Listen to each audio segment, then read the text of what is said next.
je ne partage pas du tout votre sentiment sur la manière dont vous dites que la population musulmane est considérée dans ce pays. Je ne suis absolument pas d'accord avec vous. Je ne comprends pas pourquoi vous dites d'ailleurs ça, parce que la population de Saint-Just étant composée en partie, je ne vais pas dire en majorité, mais notamment d'une série d'obédiences musulmanes, je n'ai pas le sentiment que le collège, le conseil communal, ou ceux qui à un moment donné ont une parcelle d'autorité ou de pouvoir ou un droit de regard et pu se moquer ou ne pas avoir respect pour la population musulmane, dont ils sont pour la plupart aussi.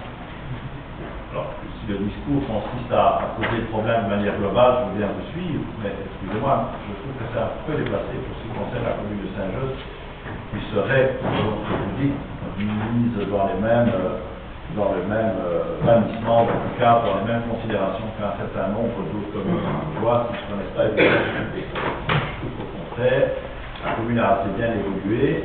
Il a fallu du temps, évidemment, aussi pour que les cérémonies dites chrétiennes, qui sont devenues d'ailleurs, moi tout à fait païennes, enfin soit, à savoir les fêtes de Noël, pratiquement les fêtes chrétiennes, prennent leur ampleur. C'est devenu plus, vous savez, une récupération commerciale qu'autre chose, lequel tout le monde se complet à dire que finalement il se sent bien. Vous parlez tout à l'heure, il y a les carcasses de sapins, les carcasses de boutons, aucun des deux ne pourra nous en parler, mais j'imagine que le problème se gère quand même différemment. Et vous savez aussi, pour en terminer, que bien sûr, pour un chrétien, le sacrifice d'Abraham est aussi quelque chose tout à fait vécu, et que donc il a fallu simplement c'est une évolution et donc lorsqu'il y a des rappels, c'est parce qu'à un moment donné il y a des difficultés pour les communes, des rappels d'autres manières d'exprimer sa foi. C'est parce qu'à un moment des communes ont plus difficile que d'autres. Saint-Just a plus difficile que d'autres, vous le savez, avec une proportion importante de gens qui pratiquent, qui souhaitent le faire avec tout le respect qu'on doit à la pratique. Mais on est dans un petit territoire, et vous savez que c'est une matière assez difficile à gérer. Donc je crois que ici on s'est un peu inquiété de savoir comment ça s'est passé. On a plutôt des éléments positifs, tant sur le plan des quantités, sur la manière, sur le comportement de tous ceux qui ont pratiqué la fête. Si un jour on peut aller plus loin, on le fera, ça on peut en être certain, mais je crois quand même pouvoir affirmer que ce qui est en notre pouvoir, nous le faisons, avec ce souci qu'a exprimé Mme Deschepin tout à l'heure, d'aller plus loin dans le contact préliminaire avec les autorités religieuses, aussi de les responsabiliser elles-mêmes dedans. Tout le monde admettra qu'il faut que tout le monde se mouille, et pas seulement la commune, qui est censée être un pouvoir public au-dessus de toutes les convergences religieuses, et il vaut mieux que ce soit comme ça d'ailleurs, sinon le risque est grand, à un moment donné, il y a de plus grandes difficultés. Et donc ce souci qu'a Mme Deschepin, et je sais qu'elle a entrepris son pèlerinage un peu partout, je pense qu'on sera en mesure de, comme d'ailleurs Saint-Just au VIe siècle, on allait devenir une sainte pour ça, mais enfin en tout cas, c'est un pèlerinage, les cultures et les religions sont nombreuses sur le territoire. Donc je pense qu'on pourra encore améliorer, bien entendu, l'action que l'on mène. Je ne voudrais pas que l'on retienne de ce discours que Saint-Just n'a pas de respect pour la communauté musulmane, ça n'est pas vrai, franchement. Je ne pense pas qu'on puisse faire ça. Monsieur. Ouais, peut-être apporter quelques éléments pour bien comprendre ce qui s'est passé, d'où on vient, parce que je ne m'inscris pas du tout dans ce que vous avez dit, parce que vous avez tenté de dire que, en tout cas au niveau des pouvoirs publics, on ne souhaitait pas prendre nos responsabilités. Je vois qu'on a pris nos responsabilités l'année passée. Il y a eu un échec retentissant, on avait fait ça avec tous les acteurs concernés, avec l'exécutif des musulmans, avec les communes, avec le bureau de police, avec l'UCG, l'ABP, avec une société organisatrice. Ça s'est très mal passé.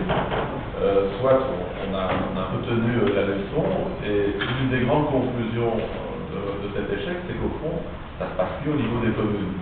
La proximité entre un collège de conseil de Deschepin, l'administration communale, une police et la communauté musulmane permet, facilite l'organisation de ce type d'événement qui n'est pas un événement facile. Un autre élément extrêmement important, la région a souhaité cette année encore une fois continuer à soutenir l'organisation de ce type d'événement. le 10 janvier 2006, c'était 100 000 € sur la table du gouvernement pour aider à l'organisation du centre régional. On a maintenu ce dispositif. On a donné 25 000 € à toutes les communes organisatrices d'un site d'abattage à leur niveau. Parallèlement à ça, la BD a continué à prendre en charge le traitement et l'élimination des déchets. Donc, la BD continue à faire un effort extrêmement important. Alors le bilan que je retire au niveau peut-être régional de l'organisation de cet événement, c'est qu'on est dans la bonne direction. On est dans la bonne direction tout d'abord parce que c'est la deuxième année qu'il n'y a pas de conteneurs dans les quartiers qui incitaient quelque part à l'abattage à domicile. C'est vrai que certains ont crié à l'échec en expliquant qu'il y avait eu une augmentation des dépôts clandestins. Je crois que c'était un peu prévisible après l'échec régional de l'année passée. Mais malgré tout, il y a eu, je dirais, dans sa grande majorité, la communauté musulmane s'est comportée de manière extrêmement positive. Tout d'abord, plus de 3000 abattages en dehors de la région bruxelloise. Nous avions eu au préalable des contacts avec les gestionnaires des sites en Wallonie et en Flandre, et donc beaucoup de Bruxellois sont allés faire l'acte de sacrifice en dehors de la région. Un peu plus d'1 millier de moutons ont été abattus dans les 4 sites communaux. Par rapport à Saint-Josse, je sais que la commune a fait beaucoup pour faire un travail de lien avec la ville de Bruxelles qui est organisatrice, et donc la commune a signé une convention avec la ville de Bruxelles. Et ici, un autre élément qui doit aussi retenir votre attention, c'est ni l'année passée ni cette année, les sites ont été saturés. Donc il faut savoir qu'il y avait plus de 2000 places pour l'abattage de moutons. Il n'y a que 1037 moutons qui ont été abattus, donc les places sont suffisantes. Mais surtout, je pense qu'il y a un travail au niveau de la sensibilisation, au niveau de l'information qu'il faut continuer à faire. Moi, je regrette que les pouvoirs publics ont été un peu isolés, parfois isolés dans ce travail. J'espère que pour la prochaine fois, au niveau de la communauté musulmane, il y aura aussi une prise de responsabilité dans une campagne d'explication, d'information. Dire que l'abattage à domicile, je crois que c'est la responsabilité de chacun d'entre nous. Et là où je vous rejoins, et j'ai eu l'occasion de le dire récemment au Parlement, je pense que c'est une fête, et pas simplement l'abattage d'un animal. L'aspect fête avec des